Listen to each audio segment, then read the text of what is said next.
ब्राह्मण बोले कि लहस को सड़ाना चाहती हो, ले जाओ ना। रानी तारा बोली परमात्मा ऐसे मोड़ पर मैं आज घिरी हूँ, ऐसा मोड़ किसी माँ को ना आए। आज बेटा की लहस एक माँ जन्म देती है, लेकिन लहस को लेकर तो माँ नहीं जाती। और बेटा तुम्हें जाना ही था तो जन्म से ही तुम चले जाते, तो लहस की कफन की आवश्यकता नहीं पड़ती। आज मैं कफन कहाँ से लाऊं, मेरे पास फूटी कौड़ी भी नहीं। जन्मते ही गुजर जाते, हरे हरे बांस की जरूरत नहीं पड़ती। आज मैं बांस काट करके कैसे लाऊं। रानी तारा लहस को तैयार करके माताओं लेकर चली। क्या इससे भी बढ़कर के किसी माँ पर दुख पड़े। तारा लहस लेकर के चली और रोती हुई आज होश आ जाता है तो पागलों की तरह बात करने लगती। और कभी भी देखना कोई अगर बूढ़ा गुजर जाए तो आंसू आते हैं, लेकिन बेटा अगर जाए या बहू जाए या बेटी जाए या दामाद की अर्थी जाए या जवानी में पत्नी के होते हुए पति जाए, ऐसे आंसू में बिल्कुल दिमाग काम नहीं करता। आंसू तो आते ही नहीं, आवाज भी नहीं निकलती, सब रोते हैं। और माताओं से लिपट के रो लेती हैं, लेकिन सबसे ज्यादा अगर कोई आत्माओं से रोता है तो बाप। लहस रखी होती, सब देखते हैं, लेकिन उस बाप को लगता है ये कौन सा मेला है। लेकिन जब सब कुछ हो जाता है तब उसे ज्ञान होता है कि हमारा बेटा नहीं है। तब वो बाप कब रोता है, रिश्तेदारी में जाए तो सोए ना, पूरी रात रोए। खेत हार में जाए तो मेड़ पर बैठ करके उस बेटे के बिरहे में रोए। आज रानी तारा जब लहस लेकर के चली, मरघट पर पहुंची है। मरघट पर जब रोने लगी तो हरिचंद्र ने सोचा यहाँ रोया नहीं जाता, ये कौन? ऐ मरघट पर रोने वाली कौन? रानी तारा बोली स्वामी मैं। तारा तुम? क्या हुआ? स्वामी अभागिन बन गई, बेटा चला गया, विषगर ने डस लिया। हरिचंद्र माताओं बहनों कुछ देर के लिए सब याददाश्त भूल गए, धर्म भी भूल गए और राजा हरिचंद्र रोने लगे। राजा हरिचंद्र रोने लगे और कहने लगे परमात्मा ये क्या हुआ बेटा? पिता की अर्थी तो बेटा लेकर के जाता तो माता पिता का उद्धार होता, सुख मिलता। और बेटा मैं तुम्हारी अर्थी में मैं हाथ लगाऊं, मेरे होते हुए तुम जा रहे हो। बेटा कुछ तो बोलो। ओ दुनिया को रचने वाले क्यों छीना कुमर हमारा है। एक आस यही थी जीवन की, दूजा नहीं को। तारा करका टका लाओ और इस बेटा के लिए एक दिन नहीं जीवन भर रोना है। अब रोना ही रोना है, अब और क्या है, आगे पीछे कोई सुख सहारा तो है नहीं। और तारा जीवन भर रोना है और जब मरेंगे भी तब भी चैन से नहीं मरेंगे, इस बेटा के याद में ही घुट घुट करके मरेंगे। तारा एक दिन नहीं बराबर निरंतर रोना है जिंदगी में, अब रो नहीं रोना लिखा। अब ये तो चला गया, कर का टका लाओ, लहस को दफनाओ। तारा ने कहा स्वामी आप कर का टका मांग रहे हो, मेरी बात सुनो।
जल लेने आई हूँ।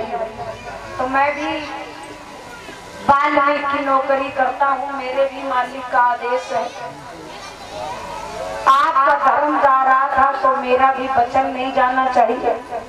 मैं भी किसी मालिक की नौकरी करता हूँ। तुमने उपाय बताया था कि घड़ा को भर के रख लो कगार पर, जल में खड़े होकर उठा लो। तो हम भी तुम्हें उपाय बताते कि जो साड़ी पहने इससे पहन कुछ फाड़ करके रूम में हमें दे दो। रानी तारा ने आधी साड़ी फाड़ी करके रूम में कर दिया। हरिश्चंद्र बोले सूर्य अस्त हो गए हैं, लहस को दफनाना दोष होता, आत्मा को कष्ट मिलता है। सूर्य अस्त हो गए हैं, सवेरे सूर्य किरणें निकले, सूर्य का उदय हो, बेटे की लहस को दफना देना तारा, जीवन भर रोना है अब मत रो तारा।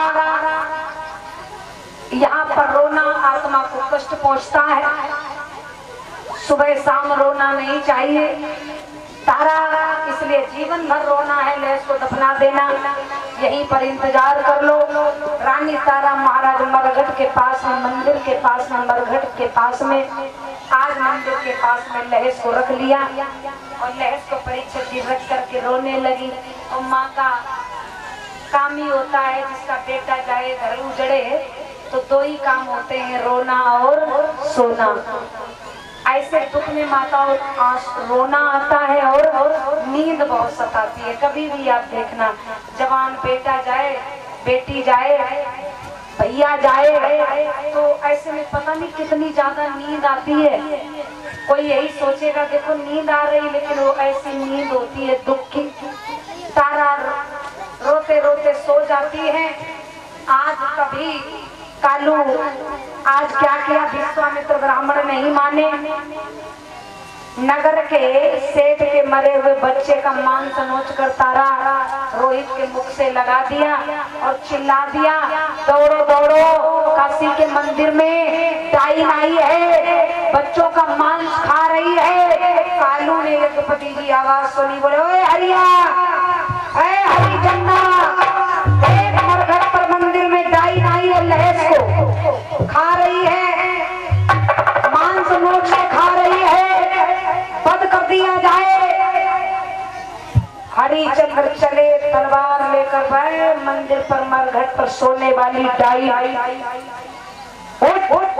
रानी तारा ने डाइन का शब्द सुना, एकदम अकस्मात आंख खुल गई। स्वामी तुम? बोले स्वामी मत बोल, मैं स्वामी नहीं, तू पत्नी नहीं है। वरदान के समय तूने कलम का टीका लगाया, मरने को तैयार हो जा। रानी तारा बोली मैं मर जाऊंगी तो मेरा उद्धार हो जाएगा, मैं अभागिन बन गई, मेरा बेटा गया, मैं किसके लिए जिंदा रहूं, हमसे जिया नहीं जाता। लेकिन आप डाइन कह रहे थे, सोने वाली डाइन, मैं डाइन ना होती तो बेटा क्यों मेरा चला जाता, मैं चली जाती, मुझे कुछ हो जाता। मैं डाइन हूँ तभी तो जिंदा बैठी हूँ, भूत चला गया। तुम नहीं स्वामी डाइन कह रहे हो, मेरा भक्त मुझे कहलवा रहा, सुनवा रहा। और दुनिया की माताओं बहनों कोई ताकत नहीं जो किसी माँ बहन को कोई अभागिन, कोई डाइन, कोई कलंकिन कहे, लेकिन अपना जब समय रूठता है तो हमें कहीं पर खड़ा कर सकता है और कुछ भी यज्ञपति जी सुनवा सकता, कुछ भी कहलवा सकता है। और सुनने वाला सबसे बड़ा होता है। सुनना चाहिए, जब सुनने का वक्त हो तो लड़ना नहीं चाहिए, सुनना चाहिए, क्योंकि हमारा समय है। रानी तारा बोली लेकिन आप डाइन कह रहे हो, मैं डाइन हूँ, मेरा बेटा गया, मैं जिंदा हूँ, लेकिन नाथ इसका कारण ये नहीं कि मैं दूसरे बच्चों का मांस खाऊं। क्या मांस खाऊंगी तो मेरा बेटा मुझे मिल जाएगा, कि मेरी आत्मा के घाव भर जाएंगे। प्राणनाथ ऐसा मत कलंकित करो। मरने को बोले तैयार हो जा, तारा बोली मार दो, सुहागिन करके जाऊंगी, उद्धार हो जाएगा, मार दो ना। रानी तारा पर तलवार का प्रहार करना चाहा, अब आ जाई,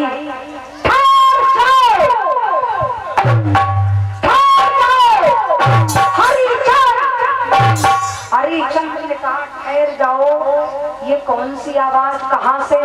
हरिचंद्र ने मुड़कर के देखा, मरघट का पलटा पलट गया, वो रात न थी वह भूम न थी, रोहित कुमार मुर्गा न था भूतों की वह जमात न थी, फैला प्रकाश दिव्य सहसा, मरघट उद्यान स्वरूप बना। आगे श्री विष्णु देव देखे हो गया यथार्थ रूप सपना। बोलिए विष्णु भगवान की, श्री हरिनारायण भगवान की।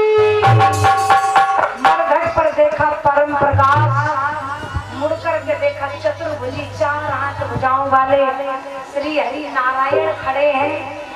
मुड़ करके देखा महाराज ब्राह्मण वेशी गादनंद जयकारे आज मचाते विश्वामित्र ब्राह्मण। हरिचंद्र विजयी भव विजयी भव विजयी भव। चंडाल रूप वाले धर्मराज खड़े जय जयकार कर रहे, हरिचंद्र की जय हो, राजा हरिचंद्र की विजय हो। विश्वामित्र ब्राह्मण कहने लगे धन्य राजा हरिचंद्र, तुम्हारा जैसा नाम सुना तुम उससे बढ़ चढ़ के निकले हो। विजयी भव विजयी भव विजयी भव। वरदान मांगो वरदान मांगो, बहुत प्रसन्न हूँ, राजा हरिचंद्र की विजय हो। हरिचंद्र बोले अब हम का मांगे काहे की विजयी भव काहे की विजय हो गई। मेरा बेटा गया और अब भी तुमने पीछा नहीं छोड़ा, माई और प्राण ले ले, तारा के ले ले तो भले तुम्हारी विजय हो जाए। बोले धन्य हरिचंद्र, तुम्हारा नाम सुना वैसे ही उससे भी अच्छे निकले, विजयी भव, वरदान मांगो। हरिचंद्र बोले मैं नहीं मांग सकता हूँ, मेरा बेटा गया। बोले बेटा रोहित कहीं नहीं गया, बुलाओ रोहितास। माता पिता रोहित जीवित होकर खड़ा हो गया। बोले हरिचंद्र अब मांगो। हरिचंद्र फिर भी कोई लालची तो थे नहीं। हरिचंद्र बोले हमें अब भी नहीं चाहिए। बोले तारा तुम मांगो। बोले तारा मांग ले।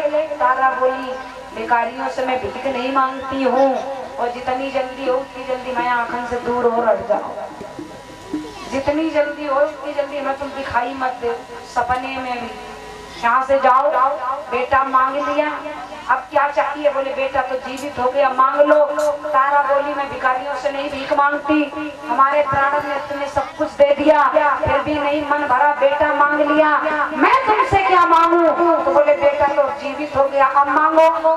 तारा बोली देना चाहते यही दे दो, जैसी परीक्षा हमसे लई तो लई, और समय आए फिर ले लेना, वक्त वक्त पर ले लेना, लेकिन कलयुग में किसी नर नारी से ऐसी परीक्षा नहीं लेना, क्योंकि नहीं तो मर ही जाएगा कोई। हाँ, कलयुग में किसी से ऐसी परीक्षा नहीं लेना। बोले तथास्तु। बोले और मांगो। बोले देना चाहते यही दे दो, जब जब मनुष्य शरीर मिले यही अयोध्या, यही हमारी प्रजा, यही आप जैसे ब्राह्मण देव बार बार मिले, परीक्षा में हरदम पास हो, जब जब आऊं समाज के लिए जीऊं, समाज के लिए मरूं, समाज के लिए मिटूं, और समाज के लिए जी सकूं, देना चाहते ऐसा दे दो। बोले तथास्तु। बोले और मांगो। तारा बोली अब कुछ नहीं चाहिए। बोले कुछ तो मांगो। तारा बोली अपने लिए फिर भी नहीं मांगती हूँ, देना चाहते ये दे दो। बोले क्या? भगवान इतना दीजियो जामे कुटुंब समान। कहीं मांगना हो तो साधु संतों से यही मांगना चाहिए, और कथा में जिसे जिसे आनंद आया हो, ईमानदारी से समझ में आई हो, तो जरा ऊंचे हाथ उठाएंगे, दोनों हाथ बड़ा भाव से। भगवान